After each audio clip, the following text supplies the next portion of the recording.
10 énigmes qui vont mettre votre cerveau à l'épreuve. Allez-vous y arriver? Afin de tenter de résoudre les énigmes, nous obligeons notre cerveau à réaliser des processus différents de ceux auxquels il est habitué, car elles ne se basent pas sur la linéarité. Rien de mieux que les énigmes pour exercer votre cerveau et le maintenir actif. En effet, pour mettre votre cerveau en marche, il n'y a rien de mieux que ces jeux mentaux qui vous feront réfléchir tout en passant un bon moment. De plus, d'une certaine manière, elles arriveront à mettre à l'épreuve votre capacité de raisonnement. Allez-vous y arriver? Découvrez-le. Énigme 1. Le père de Jean dit à son fils qu'il va lui donner 2 pièces ayant cours légal. Avec les deux nous avons 3 euros, mais l'une d'entre elles n'est pas d'1 euro. Quelles sont ces pièces? Énigme 2. Quel jour de l'année les charlatans parlent-ils le moins? Énigme 3. Jean se réveille un matin et découvre que la lumière de la chambre ne fonctionne plus. Il ouvre le tiroir des gants, dans lequel se trouvent 10 gants noirs et 10 gants bleu foncé. Combien doit-il en prendre pour être sûr d'en avoir une paire de la même couleur? Énigme 4. Combien de fois est-il possible de soustraire le chiffre 1 du numéro 1111? Énigme 5. 2 personnes voyagent en voiture. La plus jeune est la fille de la plus grande, mais la plus grande n'est pas son père. Qui est-ce? Énigme 6. Dans une course, un coureur dépasse celui qui est deuxième. Dans quelle position arrive-t-il? Énigme 7. Comment peut survivre une personne qui tombe d'un immeuble de 50 étages?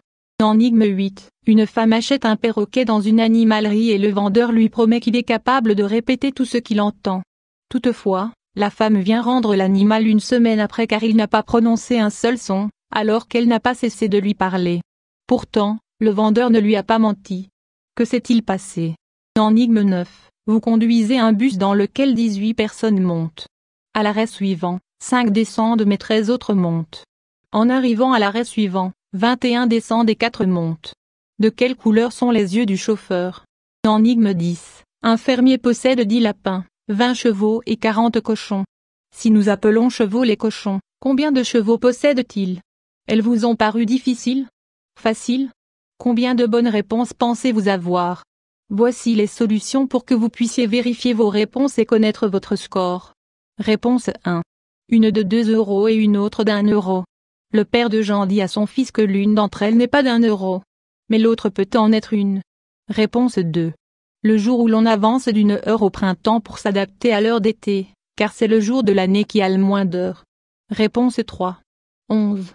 Dans le pire des cas, Juan prendra 10 gants droits, ou gauche, des 2 couleurs, et il lui serait impossible d'avoir une paire. Avec un de plus cela est suffisant pour faire une paire. Réponse 4. Seulement une, car ensuite nous serions en train de soustraire au numéro 1110, 1109, 1108. Réponse 5. Sa mère. Réponse 6. Dans un second temps. Réponse 7. En tombant du premier étage, l'énoncé ne dit pas d'où tombe la personne. Réponse 8. Le perroquet est sourd. Réponse 9. De quelle couleur sont vos yeux? Réponse 10. Il en aura toujours 20. Les appeler différemment ne change pas leur nombre.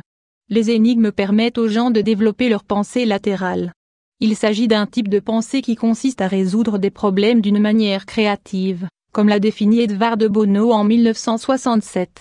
De cette manière, tout au long de l'histoire l'on a inventé des énigmes qui, présentées comme un problème traditionnel, mettent à l'épreuve les principes logiques de celui / celle qui doit les résoudre, ainsi que sa capacité cognitive, en étant capable de l'exercer.